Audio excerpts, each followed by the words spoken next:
আসসালামু আলাইকুম। প্রায় ছেঁড়া-ফাটা টাকার নোট নিয়ে দোকানে কোনো কিছু ক্রয় করতে গেলে আমাদের যেমন বিপাকে পড়তে হয়, ব্যাংকেও নোটটা পরিবর্তন করতে গেলে অনেক সময় অনেক ব্যাংক কিন্তু নেয় না। তবে বাংলাদেশ ব্যাংক ছেঁড়া-ফাটা নোটের প্রত্যর্পণ প্রবিধান ২০২৫ জারি করে কার্যকর করে দিয়েছে। আপনার কাছে যদি ছেঁড়া-ফাটা টাকার নোট থাকে, তা যদি দেশের বিভিন্ন ব্যাংকের শাখা উপশাখা বা বাণিজ্যিক ব্যাংকে যদি দেন, তারা কিন্তু ফেরত নিতে বাধ্য। যদি ফেরত না নেয়, সেক্ষেত্রে বাংলাদেশ ব্যাংকের রুলস বিবেচনায় গ্রাহক কিন্তু ওই ব্যাংকের বিপরীতে ব্যবস্থা গ্রহণ করতে পারবেন বা অ্যাকশন নিতে পারবেন। মোরাল অফ দ্য স্টোরি এই ভিডিওতে শেয়ার করার চেষ্টা করব, তাই ভিডিওটা লাইক করে চ্যানেল নতুন দর্শক হয়ে থাকলে সাবস্ক্রাইব করে দিতে পারেন। আর যারা ইতিমধ্যে সাবস্ক্রাইব করেছেন তাদের সকলকে জানাই ধন্যবাদ।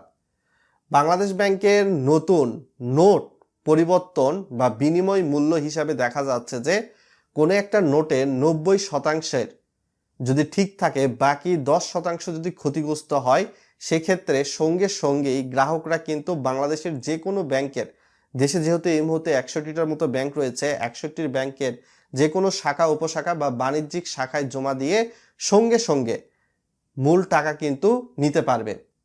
তবে যদি আপনার টাকার ক্ষতিগ্রস্তের পরিমাণটা 90%-এর বেশি হয়ে থাকে, সেক্ষেত্রে বাংলাদেশ ব্যাংক বলতেছে যে আপনার নোটটা যদি 2 খণ্ডে বিভক্ত হয়ে যায়, তো সেক্ষেত্রে প্রথমত আপনাকে যেই কাজটা করতে হবে, এই নোটটা নিয়ে অবশ্যই দেশের যে কোনো একটা ব্যাংকের শাখায় যাবেন। তারা এই নোটটা প্রথমে সাদা টেপ দিয়ে জোড়া লাগাবে। জোড়া লাগানোর পরবর্তীতে এই নোটের যে পরিবর্তনের আবেদন আপনি করেছেন, এটি কিন্তু তারা কার্যক্রম সম্পন্ন করবে যদি নোটটা পরিবর্তন করে দেওয়া যায় সঙ্গে সঙ্গে।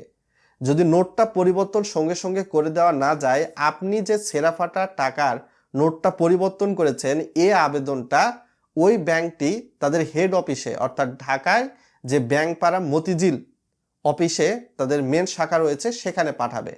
পাঠানোর পরবর্তীতে আপনার আবেদনটা যদি সম্পূর্ণ হয়ে যায় তাহলে তো ভালোই, আপনি টাকাটা পাবেন নির্দিষ্ট যে ক্রাইটেরিয়া রয়েছে তার উপর ডিপেন্ড করে একটা বিনিময় মূল্য হিসাবে। তবে আপনার আবেদনটা যদি তখনও রিজেক্ট হয়ে যায়, সেক্ষেত্রে অবশ্যই ওই আবেদনটা সরাসরি ওই ব্যাংকের হেড অফিস তখন বাংলাদেশ ব্যাংকের শাখায় পাঠাবে। বাংলাদেশ ব্যাংক এটিকে যদি সাকসেসফুলি রিভিউ করতে পারে, তাহলে আপনি আপনার টাকাটা ফেরত পাবেন। আর এই পুরো কার্যক্রমটা সম্পূর্ণ হতে কিন্তু সময় লাগবে।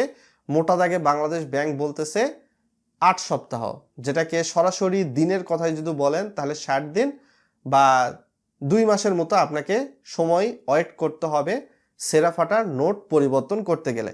এখন বাংলাদেশ ব্যাংকের যে কোনো শাখায় গিয়ে কিন্তু আপনারা ছেঁড়া-ফাটা নোট পরিবর্তন করতে পারবেন না, যেহেতু বাংলাদেশ ব্যাংকের প্রত্যেকটা শাখায় কিন্তু কেপিআই এলাকাভুক্ত হিসাবে পরিগণনা করা হচ্ছে, এবং সঞ্চয়পত্র সহ ছেঁড়া-ফাটা নোট, প্রাইস বন্ড, এগুলা কিন্তু এখন বাংলাদেশ ব্যাংকের শাখা থেকে ক্রয় করা যায় না বা ছেঁড়া-ফাটা নোট পরিবর্তনও করা যায় না।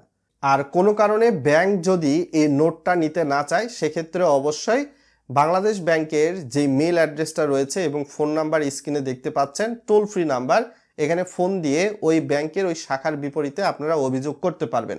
আর অভিযোগ যখনই করবেন, সেক্ষেত্রে বুঝতেই পারতেছেন ওই ব্যাংক কিন্তু পরবর্তীতে আপনাকে ফোন করবে আপনার ছেঁড়া-ফাটা টাকার নোটটি নিয়ে সেই ব্যাংকের শাখায় যেতে।